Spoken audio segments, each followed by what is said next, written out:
Hi, welcome to Aki media. మనమందరం శివాజీ మహారాజ్ గురించి వినే ఉంటాం, ఎంతో కొంత పుస్తకాల ద్వారా తెలుసుకునే ఉంటాం. కానీ అతని కుమారుడు సంభాజీ మహారాజ్ గురించి మీలో ఎంతమంది తెలుసు?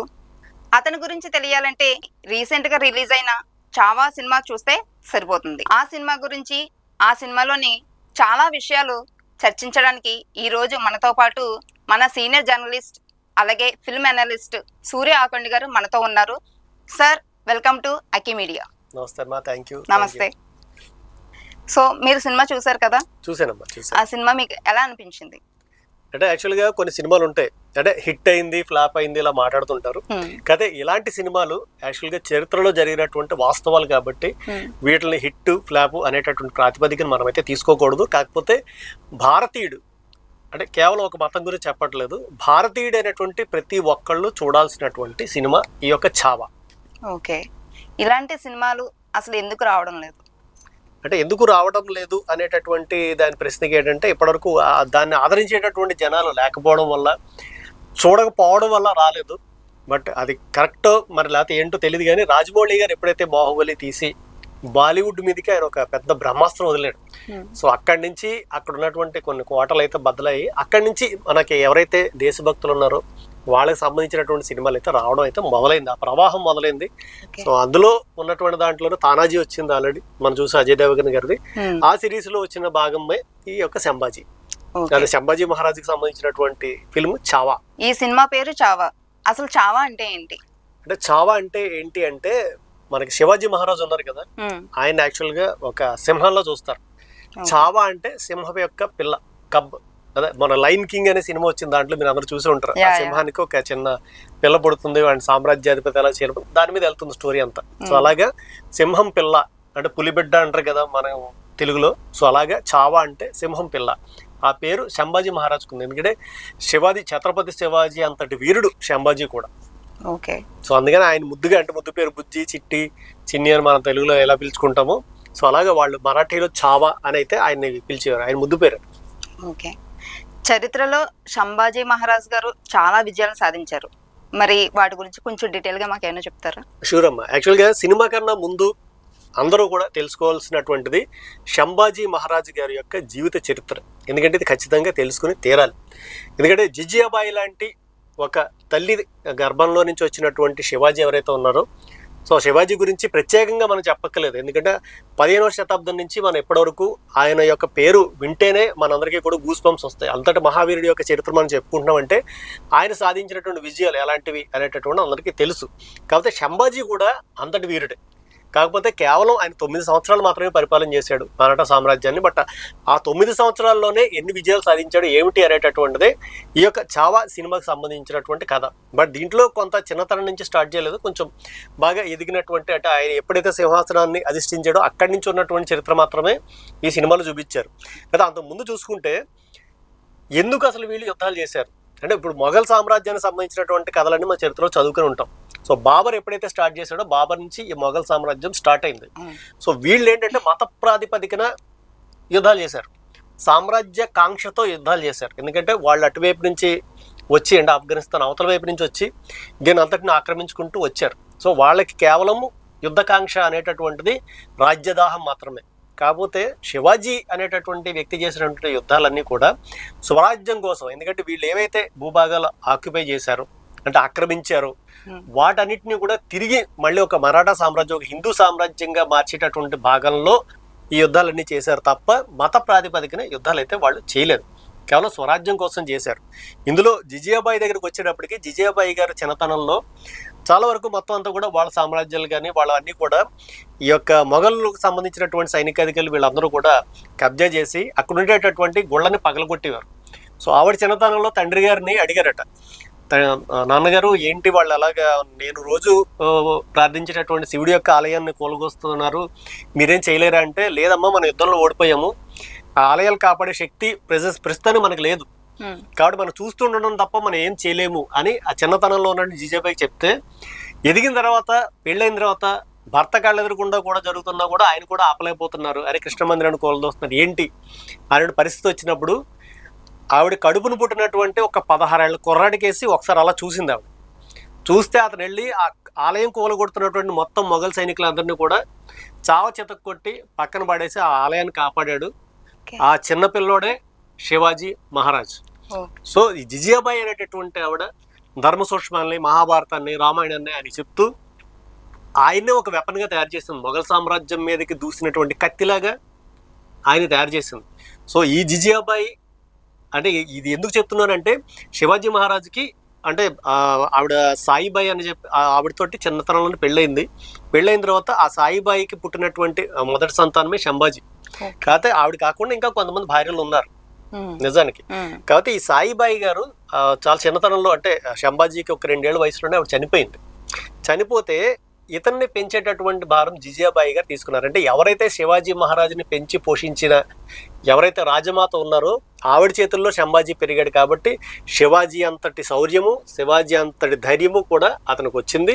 అంతేకాకుండా 9 ఏళ్ల వయసులో ఔరంగజేబు సంధికి పిలిచి శివాజీ తోటి, సో ఈ పోరాటాలన్నీ ఆపేద్దాము, దక్కన్ భూముల వైపుకి మేము యుద్ధానికి వెళ్ళాలి కాబట్టి, సో మీరు ఈ పోరాటాలన్నీ ఆపేస్తే మనం సంధి చేసుకుందాం అని చెప్పి పిలిచి అతను బంధించారు. సో కొడుకు వస్తే కొడుకును కూడా బంధించారు. సో చిన్నతనంలోనే బంధించినా కూడా ఎక్కడ ఆ చిన్న పిల్లాడి యొక్క కళ్ళల్లో పౌరుషం కానీ ధైర్యం కానీ తగ్గలేదు. మీరు ఆ సినిమాలు చూస్తే అది కూడా ఉంటుంది. అంటే సినిమా గురించి మాట్లాడే ముందు చరిత్ర తెలుసుకుంటే సినిమా కొంచెం బాగా అర్థమవుతుందని యాక్చువల్గా నేను చెప్తున్నాను.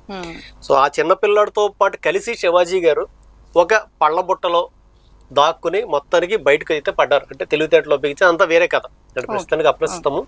సంభాజీ గురించి మాట్లాడుతున్నాం కాబట్టి అలా చిన్నతనంలోనే ఔరంగజేబు దగ్గర తప్పించుకుని వచ్చాడు. కాకపోతే ఈ మిగతా ఎవరైతే పినతనులు ఉన్నారో వీళ్ళందరికీ కూడా నెక్స్ట్ వారసుడు ఎవరు అంటే శంభాజీ కనబడుతున్నాడు సింహాసనానికి. సో అతను కాకుండా నా కొడుకు అవ్వాలి అనేటటువంటిది కొంత కుట్రలు పనేటటువంటి దాంట్లో పిన్ని గారు ఒక ఆవిడ ఉన్నారు. సో ఆవిడ ఎంతసేపు శంభాజీ మీద శివాజీ కంప్లైంట్లు చెప్తూ ఉండేవారు. కానీ శివాజీ ఆయన తెలుసు ఎందుకు ఈవిడ ఇలా చెప్తుంది అనే విషయం తెలుసు కాబట్టి పక్కన పెట్టిన ఒక్కనొక సందర్భంలో ఆయన శిక్షించాల్సినటువంటి పరిస్థితి వచ్చినప్పుడు పారిపోయి మళ్ళీ మొఘల్ సైనికులతోటి ఈయన కలిసి కొన్నాళ్ళు పనిచేశాడు. అప్పుడు శివాజీ మహారాజ్ కూడా చాలా బాధపడ్డారు. కానీ తర్వాత మళ్ళీ వెనక్కి వచ్చేసి ఒక 2 ఏళ్ళ తర్వాత క్షమించండి అని చెప్పేసి మళ్ళీ ఆయన రావడము, మళ్ళీ ఆయన తీసుకోవడము అదే జరిగింది. బట్ దీని తర్వాత ఏం జరిగిందంటే, ఎప్పుడైతే శివాజీ మహారాజ్ అనేటటువంటి ఆయన మరణం తర్వాత ఔరంగజేబుకి చాలా కాలం నుంచి ఇటువైపుకి వచ్చి ఈ సామ్రాజ్యాన్ని పట్టుకెళ్ళాలి, ఎలాగైనా ఆక్రమించాలి అనేటటువంటి ఒక ఆలోచన ఉండేది. కాకపోతే శివాజీ ఉన్నంత వరకు కనీసం పిడికిడి మట్టి కూడా ఆ మరాఠా సామ్రాజ్యం నుంచి పట్టుకెళ్ళలేకపోయారు. సో అలాంటి మూమెంట్లో ఎప్పుడైతే శివాజీ చనిపోయాడు అని తెలిసిందో ఇక ఆ సామ్రాజ్యాన్ని మనం ఆక్రమించవచ్చు అనేటువంటి ఆలోచనతో 8 లక్షల సైన్యం, 80,000 ఏనుగులు, ఇంకా గుర్రాలు, కొన్ని వేల గుర్రాలతో పాటుగా అతను టోటల్ గా ఢిల్లీ వదిలేసి నేను నా కళ్ళతో ఆ మరాఠా సామ్రాజ్యం కూలిపోవడం చూడాలి అని అతను అక్కడి నుంచి బయలుదేరి వచ్చాడు. వచ్చినప్పుడు వాళ్ళందరినీ కూడా ఆపి యుద్ధం చేసినటువంటి వ్యక్తి శంభాజీ. సో శివాజీ అంతటి వీరుడు కాబట్టి ఔరంగజేబుని అయితే అతనైతే ఎదుర్కొన్నాడు. నిజానికి ఇంకోటి ఇతనిలో గొప్పతనం ఏంటంటే, ఒక సింహాన్ని ఒంటి చేత్తో నోరు చీల్చి చంపేసినటువంటి మహావీరుడు. ఒక సింహాన్ని ఒకనొక అంటే సినిమాలో ఏంటంటే వేరే ఒక అనుచరుడు యొక్క ఇదిలో వెళ్ళి లోపల ఉన్నటువంటి భూగృహంలో ఉన్న సింహంతో పోరాడినట్టు చూపించారు కానీ బట్ అలా కాదు. బట్ అడవిలో ఒకనొక టైంలో వీళ్ళు మరి అడవుల్లోంచే కదా వీళ్ళు యుద్ధాలు చేస్తాడు. ఆ టైంలో ఒక సింహం అటాక్ చేస్తే ఆ సింహాన్ని ఒంటి చేత్తో చంపేశాడు. సో అంతటి మహావీరుడు శంభాజీ. కాకపోతే మీకు బాహుబలి చూసి ఉంటారు, ప్రతి దాంట్లో ఒక వెన్నుపోటుదారుడు మన పక్కన ఉంటాడు. బట్ శంభాజీ బతుకున్నంత వరకు కూడా ఎక్కడ ఔరంగజేబు వచ్చి దాడి చేయగేసేటటువంటి కెపాసిటీ లేకుండా పోయింది. కానీ తన సొంత అంటే తన కుటుంబీకులు ఎవరైతే ఉన్నారో, తన రక్త సంబంధికులు ఎవరైతే ఉన్నారో వాళ్ళు చేసినటువంటి కుట్రలో భాగంగానే ఆయన బలైపోయాడు. అంటే నిజానికి శంభాజీ మహారాజ్ యొక్క అంటే ఆ పట్టుబడినటువంటి ఆ విధానం ఎలాగైతే ఉందో, మన బాహుబలి అనేటువంటి సినిమా వచ్చింది, నిజానికి కట్టప్ప అనేటటువంటి వ్యక్తి వెనకాల నుంచి పొడి చేస్తాడు. అంటే ఎవరైతే చేతులతో పెంచారో ఆ వ్యక్తి. నాకు అనుకోవడం ఏంటంటే ఈ రాజమౌళి గారు ఈ కథాంశం కూడా శివాజీ శంభాజీల యొక్క జీవిత కథల్లోంచే తీసుకున్నారేమో అని అనిపిస్తుంది. అలాగే అంటే కేజీఎఫ్ వీటితో పోల్చకూడదు కానీ బట్ అంటే ప్రాక్టికల్గా అర్థం కావడం చెప్తున్నాను. కేజీఎఫ్లో కూడా చూడండి, తల్లి వచ్చి చెప్తుంది, సో 100 మందిని వెనకాల ఉంటే కాదు బట్ 100 మందికి నువ్వు ముందున్నావు అనే ధైర్యం. ఇదంతా కూడా జిజియాబాయి యొక్క ఎలాగైతే పెంపకం ఉందో దాంట్లో ఇన్స్పైర్ అయినట్టయితే నాకైతే అనిపిస్తుంటుంది. యాక్చువల్గా కేజీఎఫ్ చూసినప్పుడు నాకు అలాగే అనిపించింది. సో అలాగే బాహుబలిలో కూడా ఇలాంటి కట్టప్పలు నిజానికి సంభాజీ చుట్టూరా ఉన్నారు. అందువల్ల ఆయన పట్టుబడిపోయారు. ఎవరో కూడా కాదు, అతని భార్యకి సంబంధించినటువంటి సోదరుడు, అంటే బావమరిది అంటారు కదా, వాళ్ళకి ఏదో ఈ యొక్క ల్యాండ్ ఇష్యూలో ఈ పలానాది నేను స్వతంత్రంగా పరిపాలించుకుంటాను మీరు అంటే, ఛత్రపతి అంటే ఏంటంటే చాలా సామ్రాజ్యాలు అతని కింద ఉంటాయి. మామూలుగా ఒక రాజ్యానికి ఉన్నటువంటి పాలకుడు రాజు అవుతాడు. ఇలాంటి రాజులందరూ కూడా కలిపి ఒక వ్యక్తిని మాకు రక్షకుడు లేకపోతే మాకు పాలకుడు అని ఎవరైతే అనుకుంటారో అతను చక్రవర్తి, అతను ఛత్రపతి. అంటే మనం చక్రవర్తి అంటాము, వాళ్ళు అటు ఛత్రపతి అంటారు. సో అక్కడి నుంచి విడిగా వచ్చి మేము పరిపాలించుకుంటామని అడిగారు. అడిగితే దానికి అతను ఒప్పుకోలేదు. సో అందువల్ల వాళ్ళే అతను ఒక చోట ఉండిపోయాడు. ఒక 100 మంది 150 మంది సైనికులతో ఒక చోట ఉంటే అతను అక్కడ ఉన్నాడు అనేటటువంటి ఆ యొక్క హింట్ ఏదైతే ఉందో దాన్ని ఔరంగజేబు సంబంధించినటువంటి వాళ్ళకి ఇవ్వడం జరిగింది. అక్కడి నుంచి అతను అయితే బంధించారు. సో యాక్చువల్గా అయితే అతను బతికున్నంత వరకు కూడా, అతను యుద్ధ క్షేత్రంలో ఉన్నంత వరకు కూడా అతన్ని మొఘల్ సైనికులు కానీ వీళ్ళు కానీ ఎవరో ఏమీ టచ్ చేయలేకపోయారు. కాకపోతే సొంత వాళ్ళ చేతిలోనే బలైపోయాడు. సొంత కుటుంబీకుల యొక్క రాజకీయాలకు బలైపోయినటువంటి పాపం నాయకుడు ఛత్రపతి సంభాజీ. ఓకే ఓకే సూర్య గారు, నేను కూడా సినిమా చూశాను. సినిమాలో ఏంటంటే సంభాజీ మహారాజ్ గారి యొక్క విజయాలు ఓకే, కానీ ఆయన్ని చాలా చిత్రహింసలో పెట్టినట్టు చూపించారు. అది ఎంతవరకు వాస్తవం? నిజానికి ఆ సినిమా చూస్తున్నంతసేపు నాకే కాదు, చుట్టుపక్కల ఉన్నటువంటి ప్రేక్షకులు అందరూ కూడా ఆ థియేటర్లో వెళ్ళేటప్పుడు అందరి కళ్ళు ఎర్రగా మారి కన్నీళ్లతో నిండిపోయి ఉండడం అయితే నేనైతే గమనించాను. చాలా దారుణం. అది ఇప్పుడు కూడా నాకు చెప్తున్నా కూడా నేను కూడా ఎమోషనల్ అవుతున్నాను. అంటే ఒక మనిషి బతికుండగా, అంటే అందులో ఇంకా కొన్ని చూపించలేదు, ఆ చూపించిన విధానంలో ఏంటంటే 40 రోజుల పాటు చిత్రహింసలకు గురి చేశారు.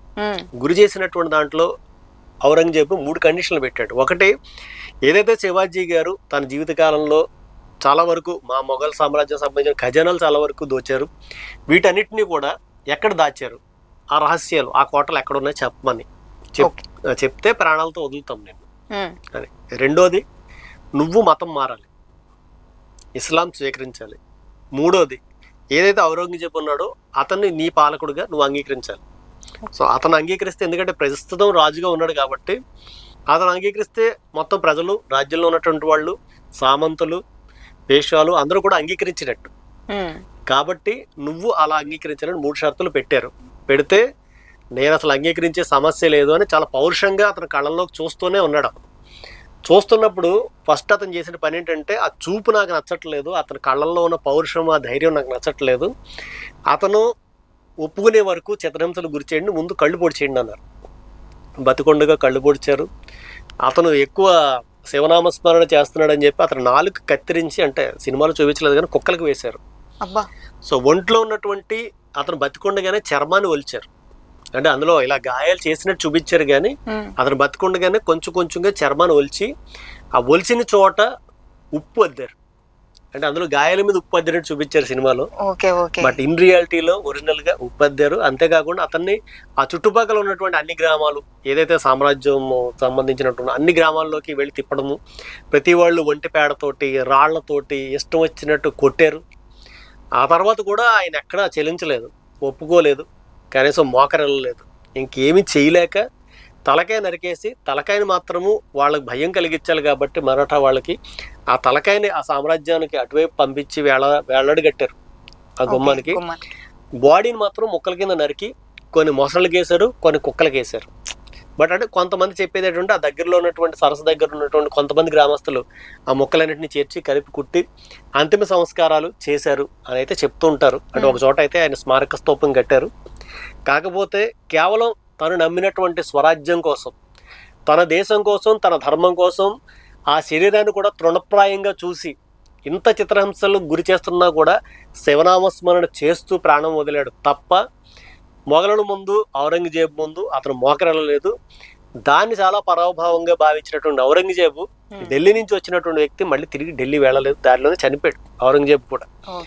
యాక్చువల్గా దాంట్లో ఒక డైలాగ్ ఉంటుంది, నేను చనిపోతే నా వెనకాల చాలా మంది శివాజీలు, సంభాజీలు చాలా మంది ఉన్నారు, కాకపోతే ఈ మొఘల్ సామ్రాజ్యానికి సంబంధించినటువంటి నువ్వు చనిపోతే నీ వెనకాల ఎవడో లేడు కాపాడడానికి, అది నువ్వు ముందు చూసుకొని చెప్తాడు. నిజంగా ఇది చరిత్రలో జరిగినటువంటి వాస్తవం కాబట్టి అలాంటి మహాత్ముడిని స్మరించుకునేటటువంటి అవకాశం ఇచ్చినటువంటి ఆ సినిమా టీంకి, అలాగే అందులో నటించినటువంటి నటీనటులందరికీ కూడా నా తరపు నుంచి ప్రత్యేకంగా కృతజ్ఞతలు తెలియజేస్తున్నాను. ఎందుకంటే ఆ మహానుభావుడిని స్మరించుకునేటువంటి అవకాశాన్ని మనకి అందించారు. నాది ఇంకొక క్వశ్చన్ అండి. అయితే ఈ శివాజీ సైన్యం ముస్లింకి వ్యతిరేకమా? చాలా మంది ఏమనుకుంటున్నారంటే, నేను ఇందాక చెప్పే కదా, యాక్చువల్గా ఇది ముస్లింల మీద వ్యతిరేకం కాదు. మొఘలులు ఎవరైతే ఉన్నారో వాళ్ళు అతి దారుణంగా ఈ సంస్కృతి మీద దాడి చేసి ఆలయాలు పడగొట్టడము, స్త్రీలను బలాత్కరించడము, చిన్నపిల్లలను చంపేయడము, అంతేకాకుండా వీళ్ళందరినీ కూడా మత మార్పిడులను చాలా ఘోరంగా చేయడం, భయపెట్టి చేస్తుంటే దానికి వ్యతిరేకంగా స్వరాజ్య స్థాపన కోసము యాక్చువల్గా శివాజీ యుద్ధం చేశారు. కాకపోతే ఆయనకు సంబంధించిన కోశాధికారి, అంటే మీ భాషలో చెప్పాలంటే ట్రెజరర్ ఎవరైతే ఉన్నారో, అంటే ఆ డబ్బంతా కూడా ఆయన అకౌంట్స్ కూడా మెయిన్ ఆయనే చూస్తాడు. సో అలాంటి అంటే మన ఫైనాన్స్ మినిస్టర్ అనుకోవచ్చు. కోశాధికారి ముస్లిం, శివాజీ యొక్క సైన్యాధ్యక్షుడు ముస్లిం. ఆయన దాంట్లో దళంలో పఠాన్లు ఉండేవారు. యాక్చువల్ ముస్లింలకు వ్యతిరేకం కాదు, చాలా గౌరవించేవాడు, వాళ్ళందరినీ కూడా చాలా జాగ్రత్తగా చూసుకునేవాడు. కాకపోతే ఎవరైతే మళ్ళీ ఇస్లాంలోకి మారారు, ఎందుకంటే వాళ్ళందరూ కూడా ఇక్కడ వాళ్ళే, మారినటువంటి వాళ్ళు కూడా హిందువులే కాబట్టి కొంతమంది తిరిగి మళ్ళీ మేము హిందూయిజంలోకి వస్తామంటే కొంతమంది కలుపుకునేవారు కాదు, వాళ్ళందరికీ కూడా తిరిగి మళ్ళీ హిందూ దాంట్లోకి విలీనం చేయడము ఇలాంటివన్నీ చేశారు. కాబట్టి ముస్లింలకు వ్యతిరేకం కాదు, కానీ మత మౌఢ్యానికి వ్యతిరేకం శివాజీ. ముస్లింలకు వ్యతిరేకం కాదు, ఎందుకంటే ఆయన దాంట్లో చాలా మంది ఆయన్ని ఒక దేవుళ్ళ కొలిచినటువంటి వాళ్ళు, ఛత్రపతిగా అంగీకరించినటువంటి చాలా మంది ముస్లింలు ఉన్నారు. సంభాజీ మహారాజ్ తర్వాత మరాఠా సామ్రాజ్యం ఇంకా కొనసాగిందా, లేదంటే అక్కడితోనే ఆగిపోయిందా? చాలా మంది శివాజీ యొక్క అనంతరము ఇంకేం లేదనుకున్నారు. కాకపోతే శంభాజీ వచ్చాడు. శంభాజీ తర్వాత అతను కొడుకు వచ్చాడు. ఆ తర్వాత మాధవరావు పేష్వా గాని, బాజీరావు పేష్వా గాని, మొత్తం ఇలా పేష్వాలు చాలా వరకు వచ్చారు. వాళ్ళందరూ బతుకున్నంత కాలము, అంటే బ్రిటిష్ ఇన్వేడర్స్ వచ్చేంత వరకు కూడా మరాఠా సామ్రాజ్యాన్ని ఎవ్వరూ కూడా ఏమీ చేయలేకపోయారు, తాకలేకపోయారు. అంటే ఇంకోటి మీకు చెప్పడానికి ఏంటంటే, ఏషాజీ అనేటటువంటి వ్యక్తి ఉన్నాడు. ఆయన ఏంటంటే ఒక 70 కేజీల కత్తి, అంటే ఆ కత్తితోటి ఇలా నరికితే మనం మహారాణా ప్రతాప్ సంబంధించినటువంటి కథలో చూస్తాం, 2 ముక్కల కింద అయిపోతారు అన్నమాట. 70 కేజీలు కత్తి, దాన్ని పట్టుకుని గుర్రం మీద ఎక్కి ఆయన వస్తా ఉంటే అసలు శత్రువులందరికీ కూడా అసలు గుండెదడు వచ్చేది. సో అలాంటి ఏషాజీ ఉన్నాడు. అలాగే తానాజీ, ఒక యుద్ధంలో అతనికి చేయి తెగిపడిపోయింది, అయినా కూడా ఒంటి చేత్తో యుద్ధం చేసి మొత్తం సైన్యాన్ని నరికాడు. సో అలాంటి తానాజీ ఉన్నాడు. అలాగే బాజీ, దాదాపుగా అతను ఒక్కడే ఒక 2000 మంది సైన్యాన్ని ఆపగలుగుతాడు ఒక్కడే.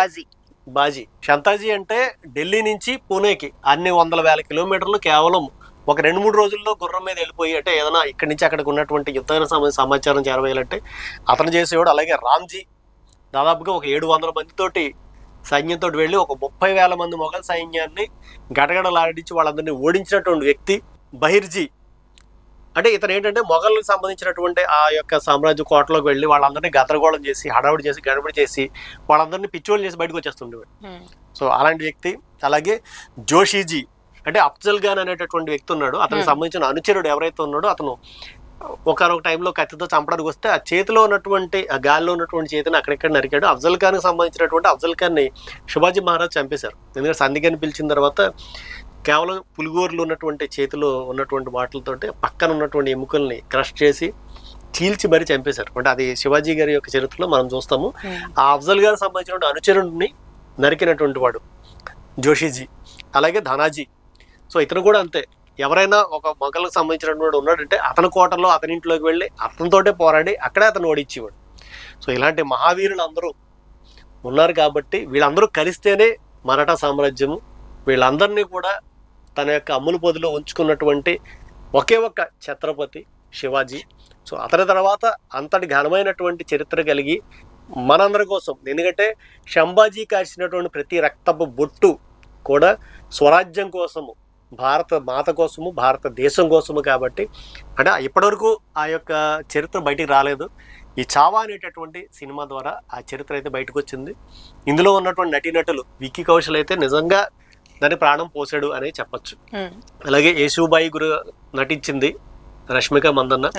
యేసుబాయి ఏంటంటే శంభాజీ చనిపోయిన తర్వాత మొత్తం ఏదైతే మొఘలు వాళ్ళు ఆక్యుపై చేసుకున్నారు. అంటే సంభాజీ తర్వాత కొన్ని కోటలు స్వాధీనం చేసుకున్నారు. బట్ ఈషుబాయి ఒక్కతే మొత్తం సైన్యాన్ని నడిపించి మళ్ళీ తన కోటలన్నింటినీ తిరిగి స్వాధీనం చేసుకుంది. జిజియాబాయి తర్వాత అంతటి ధీరమైనదిగా మనం ఈషుబాయిని అయితే చెప్పుకోవచ్చు. ఆ క్యారెక్టర్ కూడా మనకి ఇందులో ఉంటుంది. అలాగే అశుతోష్ రాణా, ఆయన కూడా మేనమామగా చాలా అద్భుతంగా నటించాడు. ఎందుకంటే ఆయన చనిపోయినప్పుడు కూడా మనకు కూడా కళ్ళలో నీళ్ళు వస్తాయి.